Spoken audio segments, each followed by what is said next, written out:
je vais vous parler un petit peu de l'intuition. C'est quand même un sujet intéressant, important. On pourrait dire, par exemple, quelqu'un reçoit une intuition de ne pas tourner à droite, de ne pas aller dans telle ruelle, de ne pas faire telle chose, ou de choisir, on a une offre d'emploi, deux offres d'emploi, puis on décide intuitivement d'accepter telle offre plutôt qu'une autre. Alors, d'où est-ce que ça vient, l'intuition? Alors, on pourrait dire l'intuition, c'est vraiment un ressenti, donc une vibration, on pourrait dire aussi, qui provient de nos plans prépersonnels. Donc, prépersonnel, qu'est-ce que ça signifie? C'est ce qui précède l'ego. Donc, on peut parler du plan de l'esprit, on peut aussi parler du plan de l'esprit universel. Donc, c'est comme dire, je ressens une intuition, donc une vibration qui me dit de faire tel choix ou tel autre. Donc, ce choix-là, évidemment, je le reçois. Puis on me demande, mais pourquoi tu as fait tel choix? Puis on va dire, ben, je ne sais pas, ce n'est pas un choix rationnel, c'est mon intuition. Donc, c'est l'énergie qui me traverse. C'est fluide pour moi de prendre telle décision. Le problème avec l'intuition, c'est qu'on ne l'a pas toujours quand on veut. Des fois, l'ego, il en aurait besoin de son intuition, puis on fait oh là là, mais là, j'en ai pas, ça me vient pas. Alors, qu'est-ce qui arrive? Ben, le doute rentre, puis les colonnes, le pour, le contre. Puis là, ça finit plus. Alors, qu'est-ce qui arrive quand l'intuition n'est pas là? C'est comme dire cette vibration-là du choix à faire ne vient pas, puis l'ego est comme laissé à lui-même.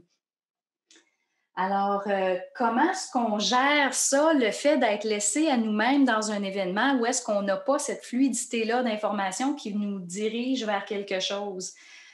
Souvent, ben, je vais dire aux gens, mais quand vous êtes pris dans l'absence d'intuition, puis qu'en plus, parfois, ça va dégénérer dans le doute, parce que c'est une information, disons, j'ai une décision importante à prendre, puis j'ai vraiment aucune intuition, je ne sais pas quoi faire.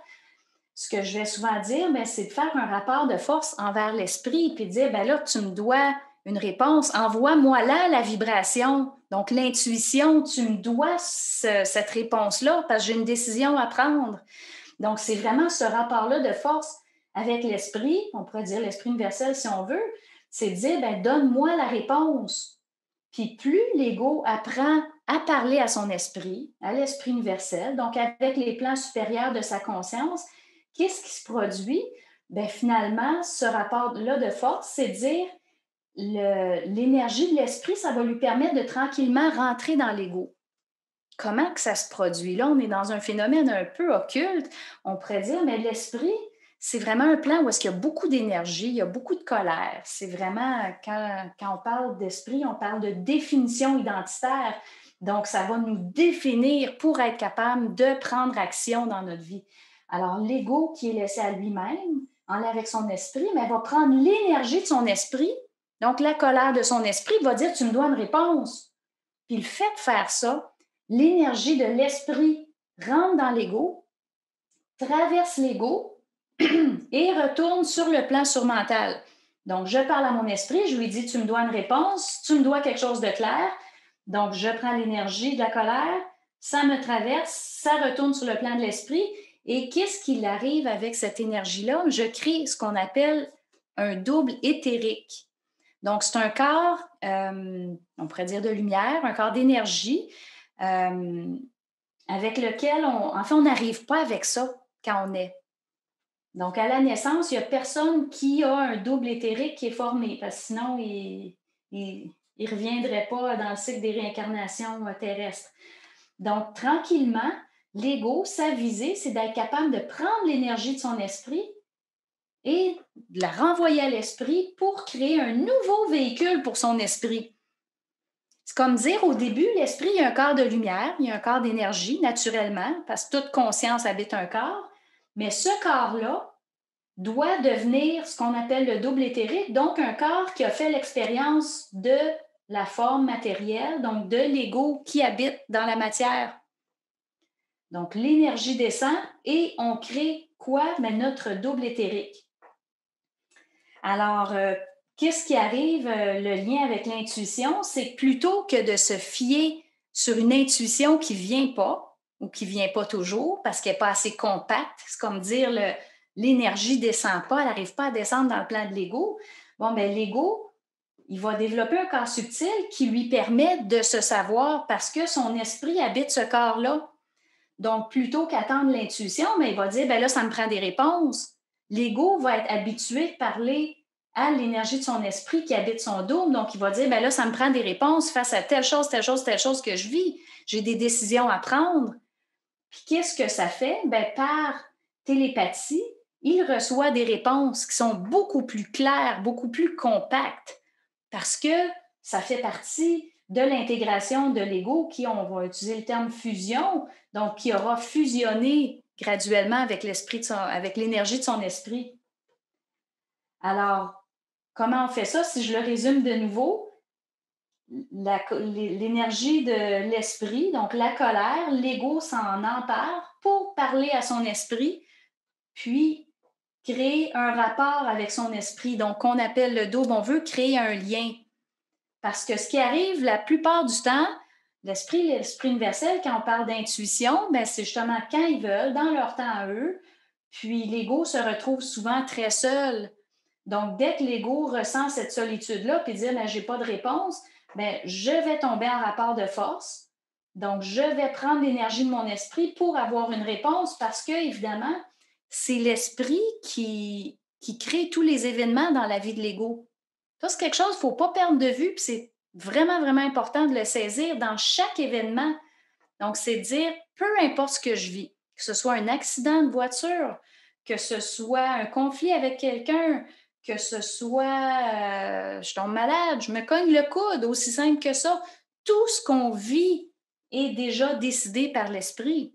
Puis quand ça implique d'autres personnes, bien, les esprits se parlent entre eux pour créer un événement, pour soit que l'ego puisse se reposer, ou bien pour casser les pieds à l'ego, pour que l'ego un jour arrête de diffracter, donc arrête de blâmer toujours quelqu'un pour ce qu'il vit. Il faut qu'il soit capable de regarder en haut, de dire pourquoi tu m'as fait vivre ça. Donc, c'est vraiment très important que l'ego réussisse à parler à sa nature prépersonnelle, donc à son esprit universel, pour dire, ben là, ça me prend des réponses. Parce que les réponses qui sont en dehors d'un contact avec l'esprit, ça va être des réponses très souvent subjectives, ça va être des réponses intellectuelles qui n'incluent pas le plan d'ensemble. Donc, l'ego se fait jouer. Dès qu'il blâme l'événement pour sa souffrance, il se fait jouer. Donc, il se fait jouer par des entités qui viennent lui parler dans sa tête parce qu'il n'a pas compris comment que ça fonctionne. Alors, si je sais que mon esprit crée tous les événements, bien, dès qu'il y a quelque chose qui ne me convient pas, qui me crée une tension intérieure, bien, je vais aller dire à mon esprit, bien là, tu me dois une réponse. Pourquoi tel accident? Pourquoi j'ai un accident? Alors là, ça prend une réponse. Puis là, on va dire, ben oui, mais moi, quand je fais ça, mon esprit ne me répond pas. Ça vous crée une tension qu'il ne vous réponde pas? Bien, continuez votre rapport de force. Parce que ça prend un certain nombre de rapports de force, ça peut être même plusieurs années de rapports de force, pour avoir assez d'énergie dans le double éthérique pour que l'esprit commence à parler à l'ego. Ces réponses-là, notre esprit nous le doit. Mais le problème, l'ego, il veut tout de suite. Il n'est pas prêt à attendre, tu sais. Il n'est pas prêt à attendre de créer son double, il veut des réponses. S'il les a pas tout de suite, qu'est-ce qui arrive? Ben, il doute.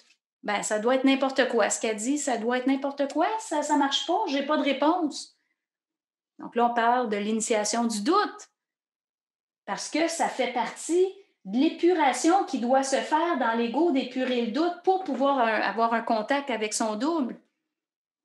Intégrer l'énergie de l'esprit, là, c'est pas juste un terme philosophique. Il faut être capable de le vivre. Donc, si je doute, je réfléchis mes pensées du doute, puis je pense que c'est moi qui pense ces pensées-là, ben déjà, je suis pris au piège. Puis je vais douter, puis je vais arrêter de faire mes rapports de force parce que je vais me dire, ben ça marche pas. Donc, on voit comment c'est vraiment un processus qui doit se vivre au quotidien, ce rapport-là de force, puis dire, ben ton doute, là, ça ne m'intéresse pas. Fous le camp, le doute. Donne-moi des réponses claires. On peut les demander à tous les jours, ces réponses claires-là, puis dire, mais là, tu me dois des réponses, ça fait longtemps que tu ne parles pas. Le mutisme, là, à un moment donné, il faut arrêter. As-tu la bouche pleine? Commence à me parler. Donc, c'est le genre de rapport qu'on peut avoir avec l'esprit pour dire, ben là, parle-moi, puis toute la colère, justement, que je vais mettre à ça, ça va créer mon double. L'énergie va se faire. Puis ensuite, ben, on pourrait dire ce processus-là, une fois qu'on a notre double, ben, c'est pas fini. Parce qu'on a un autre corps subtil à aller chercher, qu'on peut appeler le couple cosmique, le corps supramental. Donc là, il faut être capable d'intégrer l'énergie de l'esprit universel. Donc, de jamais être piégé par une pensée qui vient manipuler l'autre, qui vient nous faire penser qu'on est meilleur que l'autre. Donc, ultimement, c'est d'être capable de rentrer dans l'énergie de la souffrance de qui on est et de qui est l'autre. Parce qu'évidemment, il y a une grande souffrance entre le plan supramental et le plan surmental. Il y a eu une énorme déchirure entre la partie yin et la partie yang. C'est comme dire, on a, on a séparé l'homme de la femme. Puis vraiment, littéralement, donc quand il y a eu descente entre l'esprit universel et l'esprit, qu'est-ce qui s'est passé? On a enlevé l'esprit masculin de l'esprit féminin. Clac, on les a séparés. Donc, on a créé deux esprits distincts. Donc là, on commence à comprendre qu'il y a eu une grande souffrance, une grande déchirure, parce qu'il y a une partie de nous qui a été perdue, qui a été déchirée. C'est comme prendre un papier puis vous le déchirez, là, rentrer dans la pire souffrance de déchirer un papier. Juste la sensation que ça peut vous faire, c'est de dire, OK, ça semble minime, mais c'est immense. Puis à chaque fois que l'ego vit des problématiques, qui se sent souffrant, qui se sent déprimé, ben c'est cette énergie-là qui est en train d'intégrer.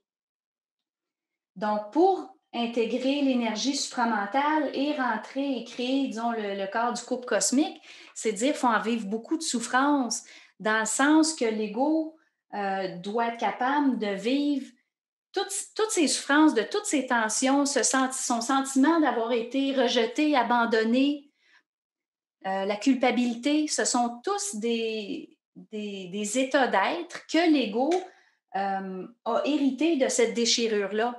Parce que quand on déchire, il y a une partie qui part, puis il y a une partie qui se fait délaisser. Oh boy! Celui qui part, c'est comme celui qui se lève de son lit le matin. Ah, une belle journée, puis il s'en va travailler. Puis là, l'autre, la partie yin qui est là, elle dit hey, mais comment ça que l'autre n'est plus là? Donc là, elle se sent abandonnée, elle se sent rejetée, elle peut se sentir coupable, mais qu'est-ce que j'ai fait pour qu'il parte? Puis celui qui est parti, ben là, il revient le soir, puis il ne peut plus revenir parce qu'il est parti. Donc là, il va dire, oh là là, mais là, il peut se sentir coupable aussi. Puis il peut dire, oh là là, mais c'est de ma faute. Puis comment est-ce que je peux revenir avec cette partie-là yin de ma réalité? Comment est-ce qu'on peut gérer ça? Donc là, on comprend tous les mécanismes psychologiques de l'ego qui datent de cette scission-là, cette rupture-là. Alors, quand on parle d'intégration de l'énergie supramentale, ben, on parle d'intégrer le rapport à l'autre. Donc, toute la souffrance que j'ai en dedans de moi de m'être fait abandonner ou d'avoir abandonné, ben, il faut que je sois capable de la traverser. Alors, souvent, j'appelle ça la traversée du désert. C'est ce qu'on appelle une dépression. En termes humains, on appelle ça une dépression parce que c'est comme dire personne ne pourrait souffrir plus que moi.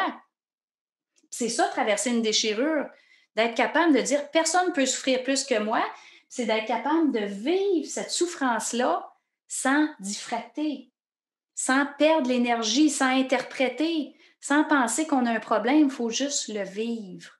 Point final, sans blâmer l'autre. Oui, mais c'est lui qui m'a laissé, c'est pour ça que je me sens comme ça. Ben attends, là, juste prends le temps de le vivre.